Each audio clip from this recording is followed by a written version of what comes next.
Everybody, oh my God, it's your main man, Anthony Brogdon, coming at you seriously, expeditiously, consciously, with a sister on the channel today that is going to blow your mind because she is committed to her cause. And her cause is to help people. You'll hear more about it. You're going to like this video a whole lot. Watch out, my friends. You know, I'm Anthony Brogdon, and you know what I do. I give it to you straight, no chaser. I am not playing with you. I want to intoxicate your mind, not DUI, through the efforts of the guests that come on the show. And I do my best to ask some intelligent questions to get to the meat of the matter. You get to know this person. You get to feel them. That's what you're going to do today on this show right here, my friends. We jamming. We over 400 videos, 1,400 subscribers, and I love every one of them individually. And all you all who want to hit the subscribe button but haven't, I love you halfway. You hit the subscribe button, you get more love. Big things are happening here at Strong Inspiration. We are coming up on 2-year anniversary. Ain't that something? This was just a happenstance of something that somebody suggested that I do to help further my deliverance of Black history. And my deliverance comes through, I'm going to show you right now, this documentary that I have done titled Business in the Black, The Rise of Black Business in America. And what happened was I stumbled, no one told me this, didn't learn this in school, that there were slaves who owned businesses. I said, what? All I thought of and all I was really told about was the beat down. Man, you know, and no matter what the circumstance, there gonna be some brothers and sisters that don't work around the system. We chronicle them in my documentary, Business in the Black, which is streaming on Amazon. And then, as you might know, I wrote this book. It's Black Business book. Everybody, you got to get your copy of this. And so all this that I do is on my website, businessintheblack.net. I really, you know, you can download it on Amazon, but the hard copy you got to get from me. How about that? Now, there are a lot of videos on the show, and now we get into my guest real fast. I'm leading into her when I tell you this. Did you see the one that I did with the guy who has a huge urban farm here in my town, Detroit? And he talks about eating healthy and planting and things that you can grow yourself. Because we do more than just Black history. We're going to talk about some wellness too on this show, leading into my guest. Did you see the one I did with the sister who's an herbalist?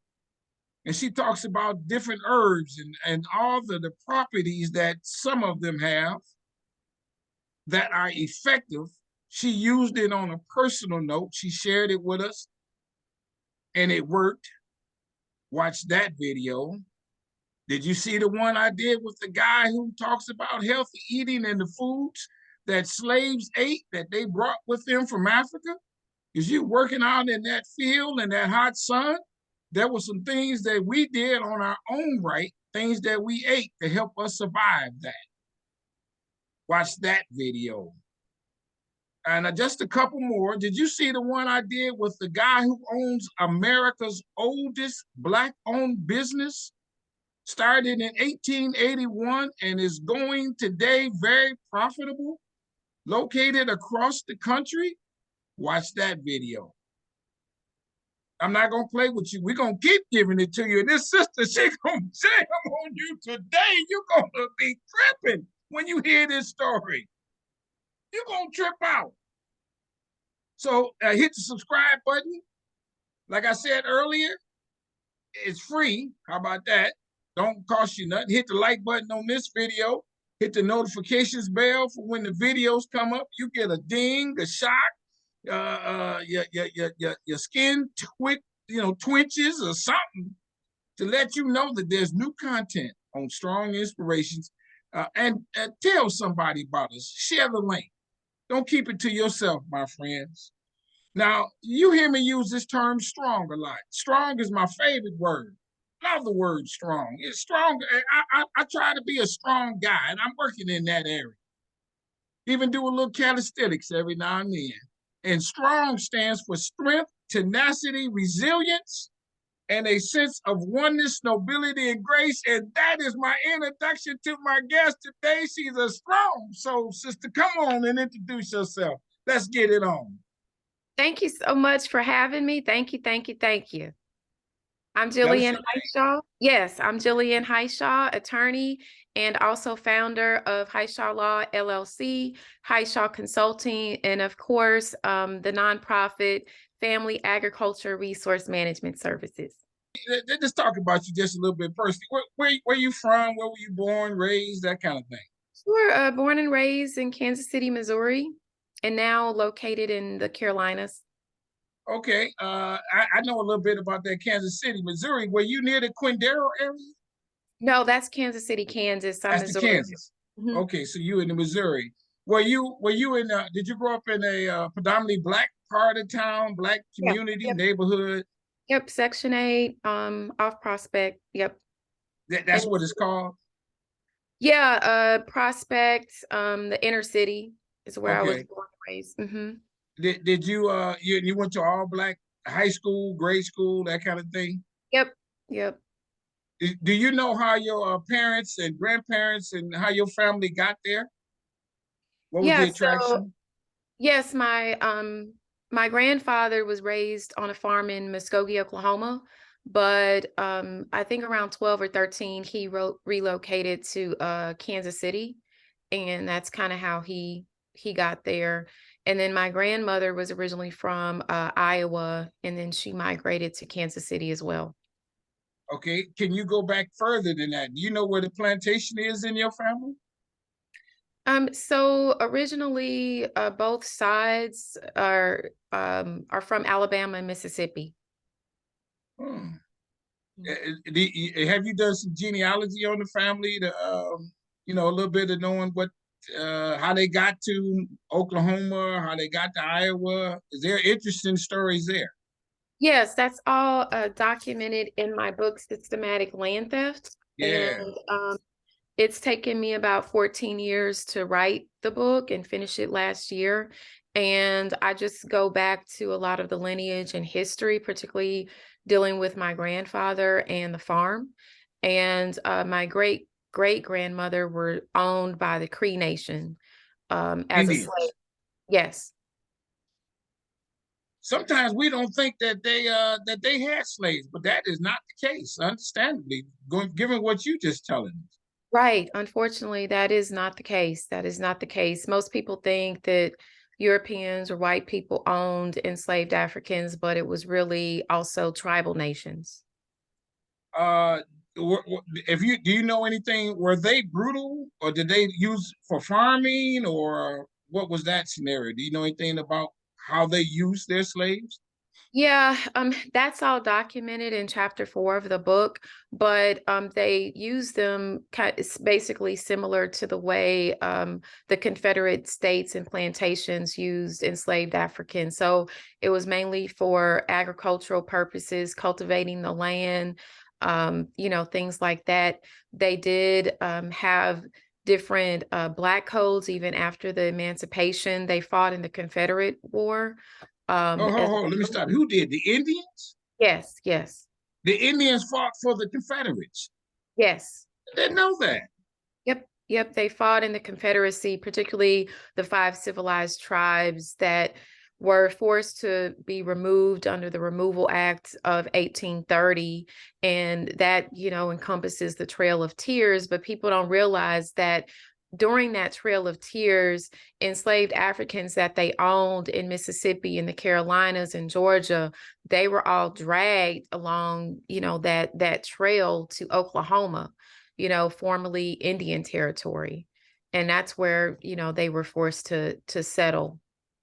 Wow. So kind of what you're saying is, okay, and I know the Indians probably didn't have the same rights as white people at that time. Is that how were they treated? Let's see if you know this is Yeah, I interesting. mean they weren't treated as property. So, the distinction is that of course, as we know, enslaved Africans were treated as chattel, but Native American or tribal communities, they were forced to basically sell their land. And you use that word sell in quotes. It was really they were forced to off of their land. Right. And the little bit that the federal government did offer was well below, the value of that land, even at that time. And so they were forced off of their land and then they were forced to move onto reservations.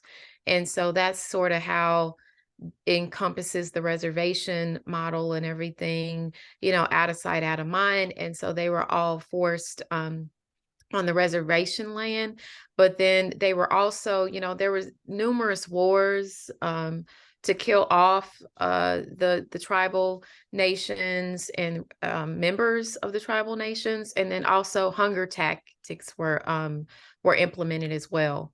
And so by the time the 1830s came around and the Removal Act compensated literally pennies on the dollar to the tribal nations to move to Indian Territory, which is now known as Oklahoma, they were still under the foot of the federal government.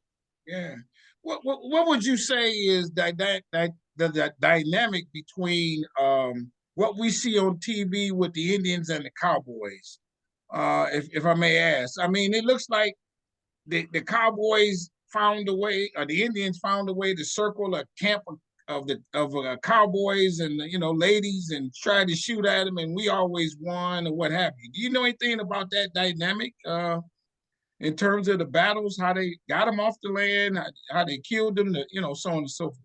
Yeah, I mean there were definitely when the Europeans came here, they came here with horses. Horses were not native to North America before European settlement. And so they came here with horses and they also came here with guns. They didn't have any type of guns here. And so when the battles started between the tribal nations and European whites, the European whites had a leg up because they were literally on four legs with the horses, and then they had gun power, and so Yeah. they could shoot and kill more with a gun and move quicker compared to the tribal nations. However, what they didn't have was the lay of the land. The tribal nations knew the land like the back of their hand, and they weren't as resourceful with natural resources, with carving out things from a bull and using it as spears and things like this. And then eventually, with some of the tribal nations, they would barter. They would barter for fur, and they would barter for meat and things like this. And so, because of that, they would barter for guns and horses. So, when there was a future dispute, they had those resources that the Okay. Europeans had. And so, it was a bit of, kind of a toss up there. But eventually, the Europeans outnumbered, tribal nations and their members, unfortunately. And for example, in the book, I say how the number of buffalo depleted within a decade, as well as beaver. And that was central and still is central to a lot of tribal nations' diet, and also, of course, their spiritual regimen. And so when they killed off all of the buffalo and the beaver, that basically forced them into starvation, and many members of tribal nations died of hunger. Is that right? Is there Indian in your family? Well, we were born enslaved in the tribal nations. And so there's a little bit, but not that much. We're primarily Yeah. Of African descent. Now, because that is the creation of the Seminole nation.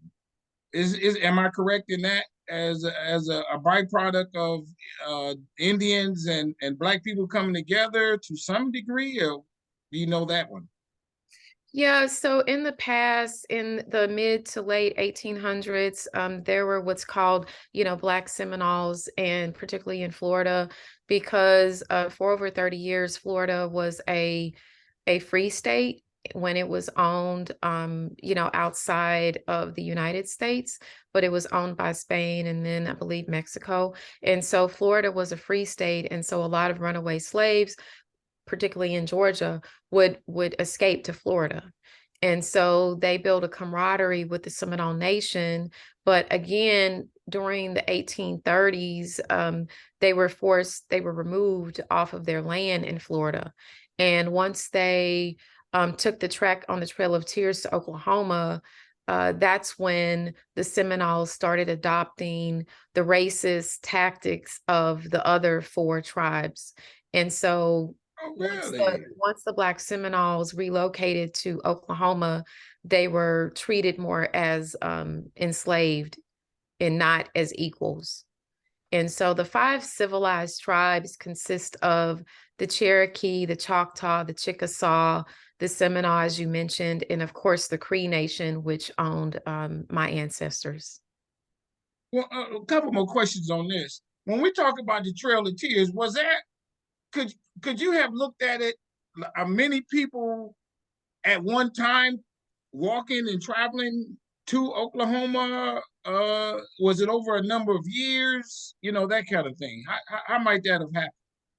Yeah, it was over a number of years, even decades. So the initial removal acts, I believe, started in 1830. It was either 1830 or 1890, but I think it was 1830. And over the course of like 30 or 40 years, people, particularly tribal nations, of course, made the long hike to Indian Territory, which is now again known as Oklahoma, and they would walk, from Florida to Georgia, Mississippi, wherever they originated from to Oklahoma. Yeah, what sparked your interest in Black history like this? To be an expert as you are, to write the books, coming out of Kansas City, Kansas, so on and so forth. But Missouri. Missouri, I'm sorry. No worries.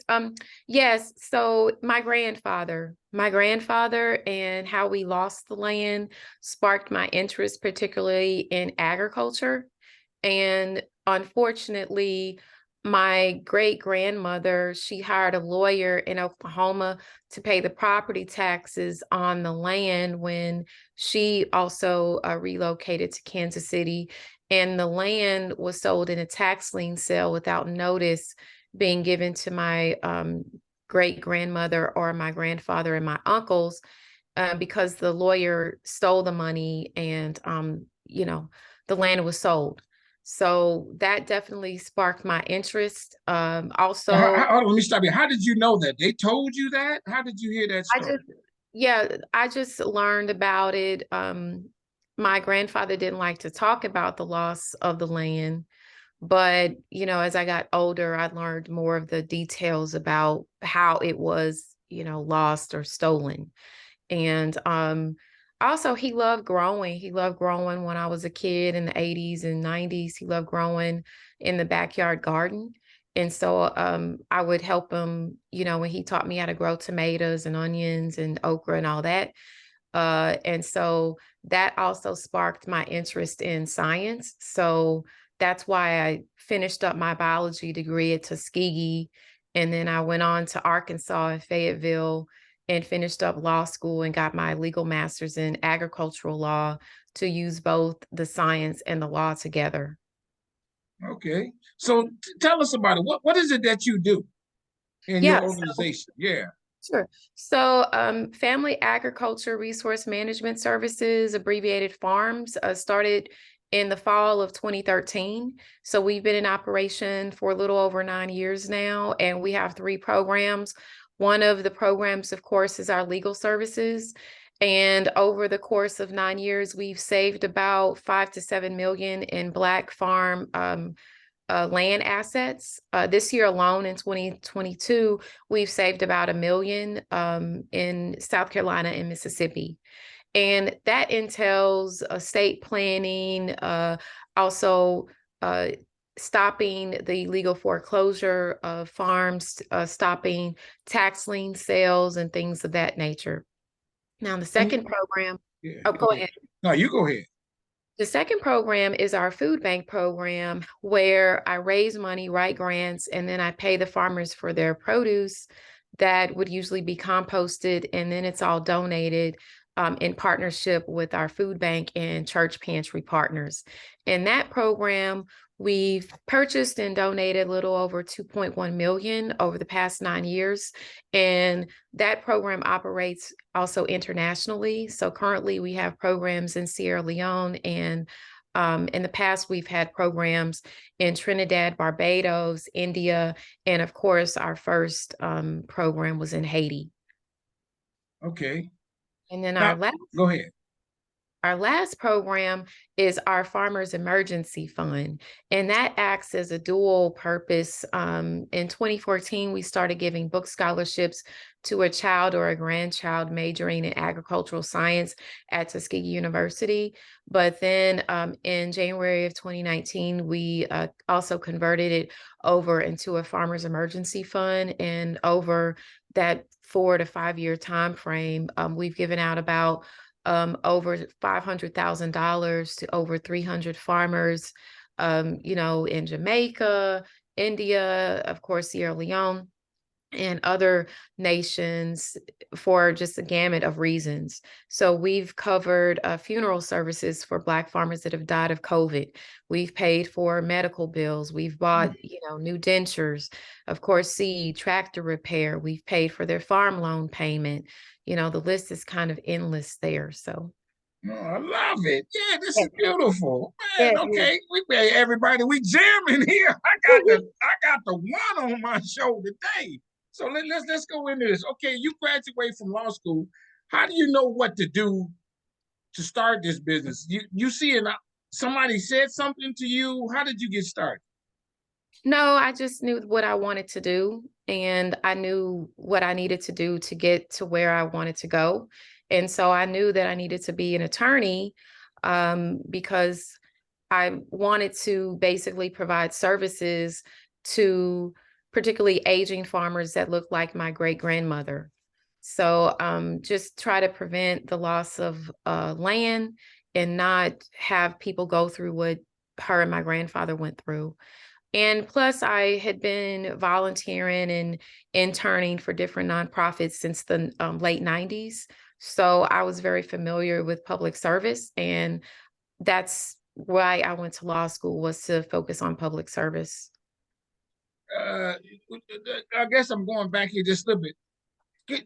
In whatever legal means that you all tried, and that you being a lawyer, did you ever try to get to that attorney who stole the money and didn't pay the tax, and then try to explain that in a court proceeding, or it was just too long ago? What happened? Oh, it was before I was born. It was too long ago, And there are laws in Oklahoma that prevent you from doing that. So, Is yeah. that right? To prevent you from doing what? Trying to sue somebody to get your land back?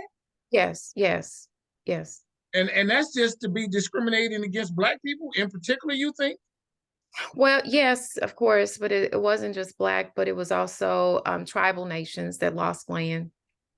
So, yep, it was definitely on purpose. And that's the crux of the systematic land theft book. It's basically a legal history of land theft, and how the laws were created and how they're still used today, past the present. Okay, as we got all three of those that you do. I want to delve into them just a little bit. Let's talk about the land theft. What does that mean? How does somebody do it? What was the percentage of it being done in history? I mean, tell us a little bit, give us something on that note. Sure. So yearly, we lose in the Black community about 30,000 acres per year in land ownership. So that is the reason why the title of my nonprofit's website address is 30,000acres.org. And overall, we've lost about 90% of Black-owned land over the past century. At the turn of the 1900s, we owned upwards to 16 to 20 million acres, but we've lost about 90%. According to the 2017 USDA census, we own about 4 million, but those numbers are skewed. I think realistically, we own about 3 million based on my own work in this area for 20 years in assessment. And the reasons why we lose so much land, number one is lack of estate planning. So Black people in this country die without a will, 68% to be exact. Hispanics sits at 72% that passed away without a will. And a large part of that ownership is due to land loss. And so when the mother and the father die without a will, if they own a house in Detroit or if they own land in Ruby, South Carolina, all of their children, if they have children, basically share ownership equally. And so after generation of people not drafting and executing a proper will, then you have what's called, the legal term is tenants in common, but Black folk know it as theirs property. And so you'll have 100 heirs owning, a house in the city or land in a rural area. And if usually one of those distant cousins, somehow they all tend to wind up in Atlanta or California, sells to a developer or a third party, then that developer can force the sale and the remaining heirs in what's called a court partition sale. And it's usually sold 75% below value. And that's how we lose, so much land that way due to lack of estate planning. Another reason why we lose a lot of land is because of boundary line disputes. Also, the filing of bad or erroneous land surveys and deeds and things like this. And then also the primary reason next to estate planning is illegal foreclosures of Black farms by the U.S. Department of Agriculture. Really? Well, yes, the past 18 months, I've been in litigation against the Biden administration, the DOJ, and USDA for illegal foreclosures. And they're foreclosing. What is their reasoning? They say, oh, well, the farmer has stopped payments, and so they accelerate the debt. And initially, Black farms are always required to over collateralize up to 100% compared to white farmers at 20% even. But Black farmers and applicants, they have to put up all of their collateral. And when you're farming, you need at least 2 to 3 infiltrations of capital each year to cover planting and harvesting of the crop, and if you lost the crop. And oftentimes USDA doesn't provide these farmers with an operating loan because they have nothing to put up as collateral. And they don't even cover disaster relief for Black farmers as well on purpose. And so because of that, they get behind on their loan, and they'll foreclose on the farm. And that's, again, how we lose so much land. And that's been, I think I read a report saying that 60% of, the land loss that Black folk have lost over the past century is due to USDA predatory lending tactics. I've heard of people saying that they had some land in their family in the South or something like that. I don't know if anybody paid the tax, but they were still in their family. So one of the big reasons is if you don't pay the property tax, then it can go to auction. Yes. Yes, that's a tax lien. Yes. Yeah, that's a tax lien. So you have to pay that tax to keep the land. Now, when you talk about the other things that you do in terms of, let's say, item number 2 on the list, let's go into that just a little bit. What remind us of what that is and how you do that.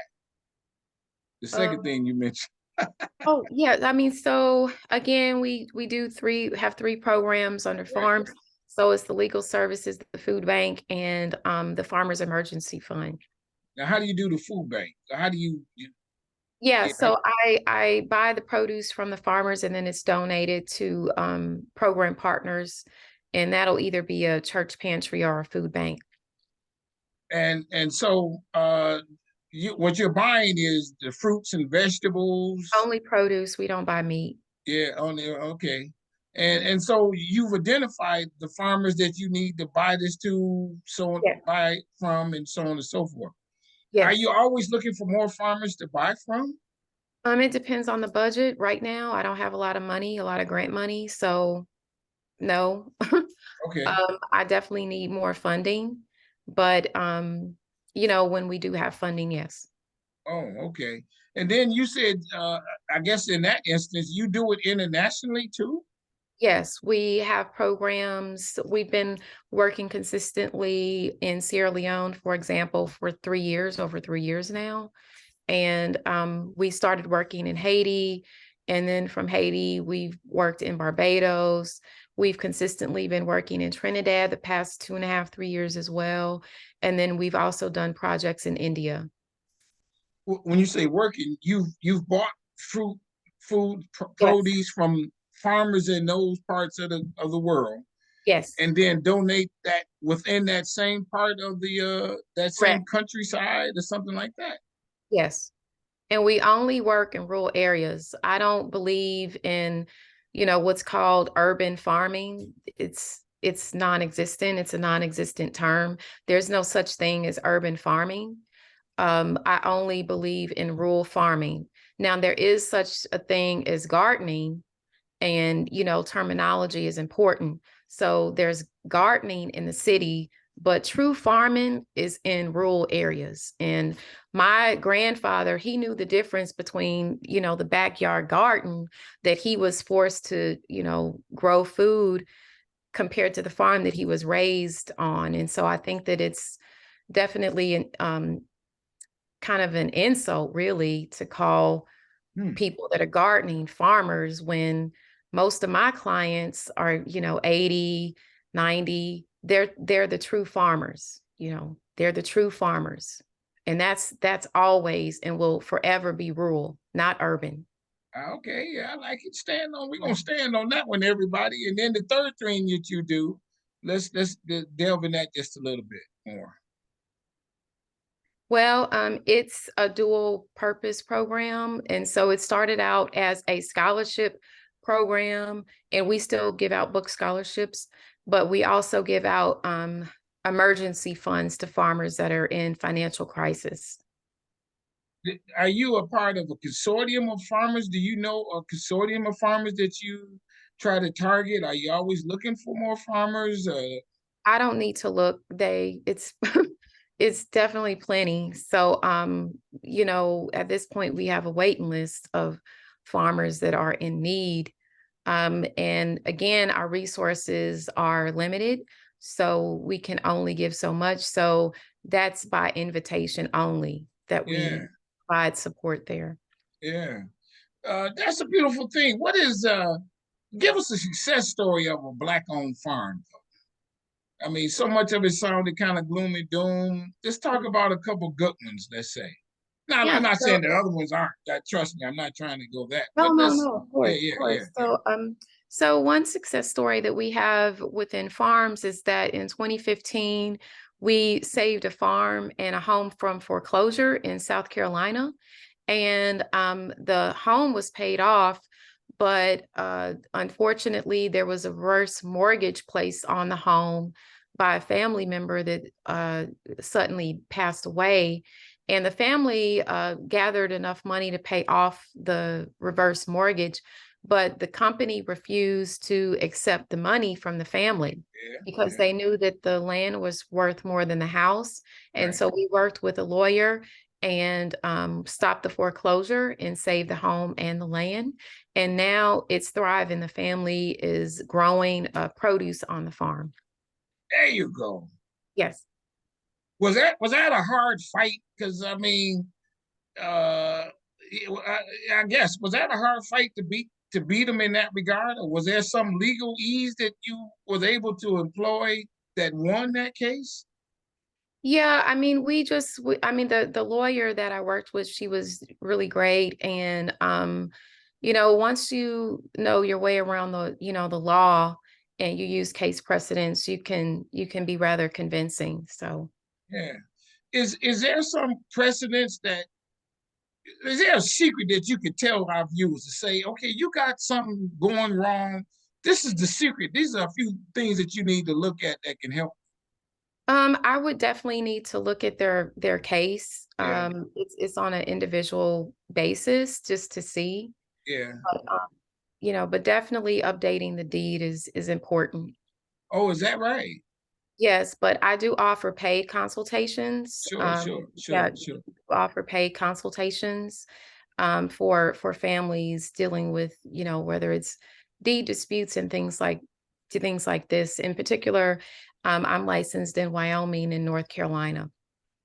What about at the from the tax level? Are they doing things from the tax level to try to overtax the farmers and say their land is worth more, they can't pay the tax on it? Some of those kind of land grabs too. There's something to be leery of. Yeah, I mean, and a lot of all of this advice that's like being sold very, very, very cheaply, that you're asking is all in my books. And Okay, so yeah. Show us the books then. Yeah. with the systematic land theft book, it's not just history, but it's also resolution. So particularly the last chapter, is full of legal resolutions that you can use. And Okay. then, this book, it hasn't been published out to the public yet, but it's farm tax credits for all 50 US states. So it kind of goes to your question of the taxes. So you can use, if you're in an agriculturally zoned area, you can use different state tax credits to reduce your taxes. And then Okay. this book, it's in its 5th edition. And it's the first book that I published in 2018. And it's Don't Bet the Farm on Medicaid, because many people don't realize that when you qualify for Medicaid, if you owe an outstanding debt to the nursing home or even the rehab center, they, particularly the nursing home, has the federal authority to put a lien on your house, whether it's in the city, your car, even your clothes, and of course your land. So this book, I just updated it. Each year I updated, and I added Texas, New York, and Pennsylvania. And it has a total of 24 states. And you can basically glean through the pages. It's really short. And so, for example, this is Massachusetts, and you can just look and see what the income requirements are to qualify for Medicaid. And then if they do put a lien on your land, I've combed through the laws, and you have access to the lien, to the exemptions that you need to tell the state to release the lien. Oh man. So how does the farmer make money? He has to, yeah, how does that, what's that system? It's a long period of time. So from the harvesting, how do they survive? How does that work? Primarily just sales. So they sell their produce. So they it's very important that they secure purchase contracts. And it would be really good if they could sell to a grocery store or a school, or something along those lines. For example, a lot of the farmers in Georgia that are rural, they have lost business to, quote, urban people, because the schools will secure contracts with the gardeners in the city because they don't have to go too far compared to the farmers. And so it's very important that with this new gardening movement that there is partnerships with the rural farmers, because the average Black farmer made between 2012 and 2017 less than $5,000 a year. And so, but the Wow. numbers, yes, but the numbers for the urban gardening initiatives are, of course, way higher. And so we definitely need to remember our elders that are still farming. Um, we have some farmers that's been farmers since the 50s, you see, in the 40s. And so it's very important that we, always remember Black people that are in rural communities, because oftentimes they are forgotten. And the level of poverty in the communities that I work with are at 40%, 60%, Really? 30%. And so it's a lot higher poverty rate in Black rural communities as compared to city communities. Okay, I live in Detroit. How can I? What can I do? People like me who live in urban cities across America, what can we do to help the farmers? I mean, can we call them up, look for a list of farmers, and say, "Hey, man, you got any pinto beans, and we want to buy a bushel of them"? Is that one of the angles, or what? So a lot of the land grant colleges and universities, particularly HBCUs, have a list of Black farm co-ops and Black farmers, or you could just Google Black Farm Co-op in Georgia, and they sell subscription agreements where they'll ship you I don't know, an order each month, from Georgia or Mississippi. They'll also have subscription agreements for beef, grass-fed beef or pork or whatever. And so there's different ways that you could definitely support while you're living in the city. Well, a farmer in let's say in Georgia or someplace other than Michigan, can they ship their stuff? Like I got a buddy who's opening up a co-op here in Detroit, and he's looking for produce to sell. Can they ship it here and then be a part of that, and then realize some revenue from that angle? Of course, of course. And some of the farmers are doing that. So yeah, they could definitely do that. What we're gonna say this, and then we're gonna come on a good note. What have the Black farmers done wrong? Is there something that they could have done better, been more network among themselves, or anything like that, to say this would have made them more productive, more profitable? Yes. So currently, again, I'm in litigation against USDA, and the issue there is that you always need to keep your paperwork. So record keeping is very important, and a lot of farmers, that I've worked with, whether white or Black, often they don't keep their paperwork, and so it's very important that you keep your paperwork and that you do proper accounting. And of course, with the segment of the population, illiteracy is a challenge, but often I work with their grandkids or their children. But it's very important that you keep good books and good record keeping, because you never know what's going to happen. And so, if someone, say, for example, files a survey and it was done wrong and they file it in court, well, if you don't have your old survey, they're going to go by what some random person filed in the court. And so you should always keep up with your papers. If you can, make digital copies, even give copies to your kids, and make sure that the copies that you're given to whoever are trustworthy. Because oftentimes, when you're dealing with heirs property owners, not all family is honest. And so they'll sell the land underneath other siblings and collect the check only, not sharing, the sale of timber or whatever it is. And then, the loss of wealth is sold just because someone else has been selfish. And so Right. it's very important. And to prevent that, you can put your land in an irrevocable trust or even a limited liability corporation to prevent, the loss of land. And so Oh, it's very okay. important that, number one, record keeping, two, accounting, and three, again, proper estate planning. Is there, as we almost come to a close, is there an association that represents a lobby group or any of that kind of thing that represents Black farmers? Not one that I know of off top. Oh, the Cowtown Foundation, the Cowtown Oh Foundation. yeah. Yeah, the Okay. Cowtown Foundation in Tennessee. Yeah. I got him on the channel. Yep.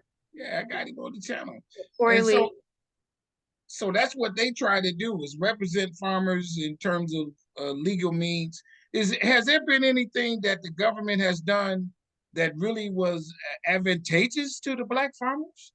Well, I mean, currently that foundation, they're not lawyers, but they do provide technical assistance and, provide as much technical assistance as they can outside the court. But right now I'm representing Cowtown Foundation in court. They're one of my clients, Okay. just Okay. disclaimer there. But yes, there's definitely ways to exercise, your rights, and that's by filing a civil rights complaint with USDA. But unfortunately, they don't process those complaints. And so for 15 years between 1980 and the mid 1990s, the Civil Rights Office was closed, particularly during the Reagan administration and the Bush administration. And the farmers that filed civil rights complaints, they were just, tossed in the trash. And so even though the Civil Rights Office is still, is open now, they're still not processing particularly Black farmers' civil rights complaints properly. And so again, keeping your paperwork and working with organizations like the Cowtown Foundation is definitely essential. Maybe two more. If you were a farmer, how would you operate? What would you do to become a big company? Because you got to buy land, so on and so forth. So what would you tell farmers other than the paperwork? And I got you on that. But what would you tell farmers to do? This is how we need to be better, other than paper. Just work collectively, work collectively. But one of the challenges is that even when the farmers create a co-op, 95% of co-ops here in the US, white or Black, basically close within 5 years of operation. And the reason for that is competition, crabs in the barrel. So the farmer that usually owns the most land in the co-op will want the most money, compared to the small farmer. But if you are a co-op, you are farming and pooling your resources collectively. And, the revenue needs to be shared collectively. And so that is something that we need to work towards, is working collectively, whether, on anything at this point. Yeah. You eat healthy now that Yes. you all the farms. What's good healthy stuff that farmers grow? I know do they grow any particular type? It just depend on the country that part of the country they in. What happened? Right. So this country, you can basically divide it up, cut it up agriculturally based on crops and livestock. So California is the produce state. California, Florida, and all of the Southeast. The Southeast has the largest, the Black Belt region, and it has the largest population of Black farmers. And a large segment of those farmers are specialty crop, i.e. produce farmers. And so a lot of the farmers grow eggplant, also okra, collards, sweet potatoes, cantaloupe, watermelon, things of that nature. But then in the middle of the country, where you and I are from in the Midwest, it's commodity crops. It's all commodity crops, and that's corn, wheat, and soybean. And then, of course, you have livestock. The largest cattle operations are in Kansas and Colorado, and then, of course, Texas. The largest number of Black ranchers is in Texas. And the largest amount of Black-owned land is in Texas. And then, of course, second is Mississippi. And so with kind of the upper Midwest and the Northeast, that's where you get into dairy. You move in east, west to east from Wisconsin to Minnesota, then on upwards to, New York and Pennsylvania and all that area. So. Yeah, okay, I love it. Well, just maybe one, two more right quick. Throughout history have been some very successful Black farmers. I know the one that comes to mind is the Julius Jones. Julius, he was the potato king. Mm-hmm. You familiar with him? No. Oh, yeah, okay. Yeah, he was out of Kansas, matter of fact. Okay. Yeah, he was a very successful potato person. And then George Washington Carver. Yes, of course, of Yeah, course. of course, with all that he did with the peanut. Are there some others throughout history that we need to that we don't know of that really made some significant impact in terms of produce or otherwise in America? Yeah, I mean, I can kind of lead kind of current. There's a Black farmer in Florida that's been growing potatoes for Frito-Lay for decades. And so there are definitely large Black farms. There's large Black ranches and produce farms in South Georgia that have been productive for generations even. And so there are definitely examples that are not well known, but Yeah. are known, in the Black farming community. And then on the flip side of it, I just read that there's some Black guys, what have you, that are owning grocery stores Yes, on yes, the other end of the spectrum. I think it's three young men, Yeah. and they own over 28 stores. I believe the stores are called Yellow Banana. Oh, And is so that right? I didn't know the name. I Yeah. think they're in Indiana, I know, in Ohio. Yeah. And so, yes, it's in, I believe, Tennessee and Okay. upstate Northeast. And so, yes, there's definitely success stories here.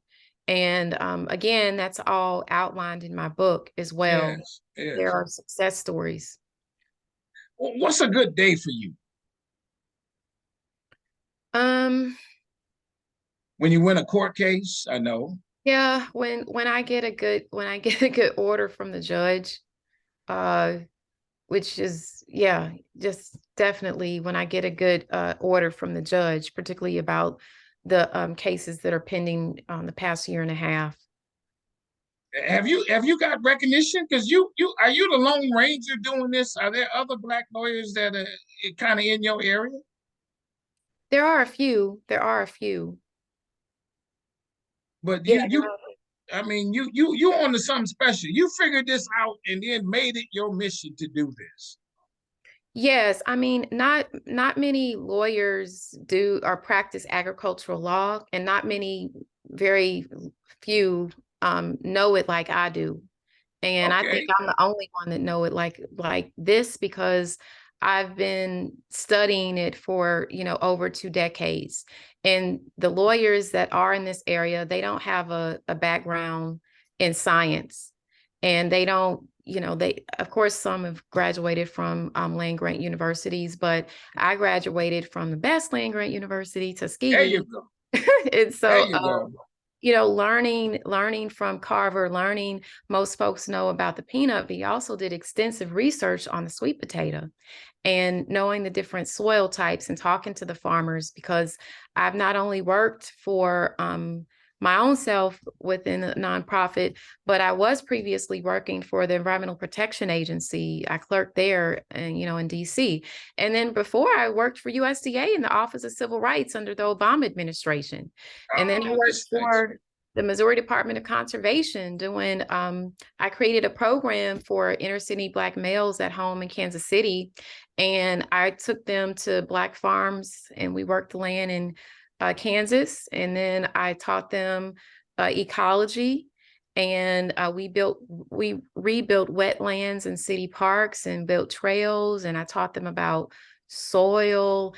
And so it's been kind of hit and miss. Half of my career, it's been focused on science, but then the other half has been focused on the law. I love it. Yeah, Okay, I'm gonna brag on you one more second. thank Have you. you got an award for somebody recognizing you for what you do? No, the book has won 5 book awards this Oh, year. there you go. Yep, so it's won 5 book awards. We did win the sustainability award in 2018. Okay. It was a local award here in North Carolina, but other than that, it's just been kind of low key. Of course, we've had grants that have been in recognition of the work. We got a grant from the Shade Moisture, and that was in April of 2020. And there was a celebrity guest panel with Miss Tina Knowles um, Okay. and then also Angela Yee and things. And Mrs. Yee she's just been very positive and supportive of farms So if I tag her on something, she always puts it in her story, and I we love got it. $10,000. So she's been very supportive. Is there a an association, farmers or otherwise, uh, that people who think like you are a part of? I mean, is there a conference that you go to of somewhere in the country once a year, anything like that? No, not really. I don't really uh go. There are conferences out there, but Yeah, I'm so busy. But there are conferences and things out there. the associations. Mhm. Is there a question that I have not asked? Something that you wanted to let people know? Yes, so you can purchase the books on my There you website, go. jillianhightshaw.com. A small portion of sales proceeds go to support our programming and under farms. And so also the book is sold in several different Black bookstores. So Malik Books in Los Angeles, also the Listening Tree in Atlanta. Also, Unbound Books. It's independent, not Black owned in Chicago, Okay. and also Politics and Prose in DC. Believe Revolution Books in New York City. Yeah. Of Malcolm X Lennox. Yeah. So definitely have had support of the books as well. Are you? Can people donate money to help you as you look for? Yeah. Yeah, and so they can do that on your website. Yes, if you go to 30,000acres.org and click on the domestic tab at the bottom of the landing page, or you can click on international and you can donate on the donate button. How about you? Proud of yourself, aren't you? I am. It's been a tough road to toe, but I made a promise to my grandparents, and I've pretty much, did what I told them that I was going to do. And I'm that's what makes me happy, is that I did what I said I would do. If somebody was to describe you, and this is my last, you got to, of course, last. Somebody describe you, what would they say? You one of them tough ladies walking around and don't take no mess. Yes. How, yeah. Who are you? Yeah, I'm definitely I used to be more sunny and bright and jovial before I got into this area of law and really started practicing it intensely.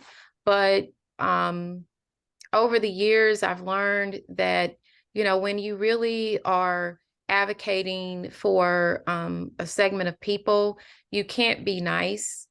Oh, In the really? courtroom, you have to be very, just regimented and adamant about advocating your point and advocating for your client. And, I mean, that's of course, with any lawyer. Yeah, with So, any law. Does hearing all these sob stories, for lack of a better word, does that bother you, or you? How do you get? yes, How do you not dream about it every night, hearing what happened to the guy yeah, over there? it does get overwhelming. It does get overwhelming. And we often, more so, we turn away more people than we accept because, the just one case is, time consuming, years of commitment. And a lot of the farmers are land rich, cash poor, and they can't pay. And so, not many charitable foundations will give you money to, litigate or whatever. So, definitely choosing the right client is important, and just working, through the challenges to get some type of resolution. I love it. I'm so happy I found you. Well, Uh, thank you. how about, I've said this a few times, and I say it to all my guests to some extent, depending on what the topic is. But you an icon. You're Oh, gonna go down in history. You're one of them kind of people that you can read about what you've accomplished and what you work towards on a daily basis. well, Because thank you. this ain't about you. No, it's about particularly my grandparents. And I said I was going to do what I'm doing now, and I did it. I mean, I feel like I've done basically everything. Yeah, I love it. Yeah, yeah. So I love it. But then you have fun too, otherwise too. I mean, it's not all work. yeah, yeah. Yeah. I love giving to donating the produce, and particularly in rural communities because there's lack of infrastructure. I mean, oftentimes it's only a gas station, not even a post office. Many of our communities that we work in, they don't even have the internet. And so, people are so quick to say, oh, get on the internet, but they don't Yeah. have access to that. A lot of them don't even have indoor plumbing. So it's very Wow. important. Yeah. Yeah. Particularly in areas of rural Mississippi and Alabama. And so it's very, very important that we support rural Black communities. Everybody, go to her website. Y'all have met an icon. She's Yeah. humble. And you can buy the books at JillianHighshaw.com. And buy the books. She ain't doing this. I don't know. And then I don't mean to speak for her. She might not be rich doing this. Everybody, but she made a promise and she stuck through it. She read the book. She passed the bar and all those other things, and now she used it for strangers. For strangers. We're gonna talk offline. I promise you that, and we're gonna work something out. Everybody hit the subscribe button on Strong Inspirations. I'm telling you, she could make you cry. She could make you cry, my viewers. When you feel that, she can make you cry.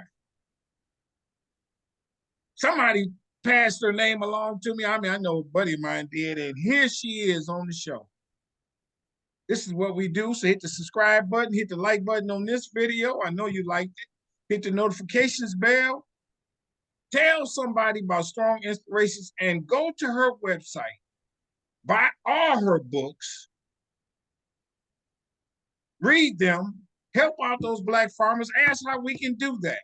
There's enough Black folks that's eating okra and all of them other produce that there's some way that we can collectively put our dollars together to help them be more successful people. There's an angle, and she can help us do that. Watch this. We're gonna talk about it. And then I say to you, my sister, and I mean this from the bottom of my heart, young lady, I want you to stay strong, stay safe, stay on your grind, don't quit ever. You come too far. And you know what else? And I know you probably can understand this, probably look at it in your own way. God got you. God got you. With that, I'll say bye-bye, we out. Peace. Thank you.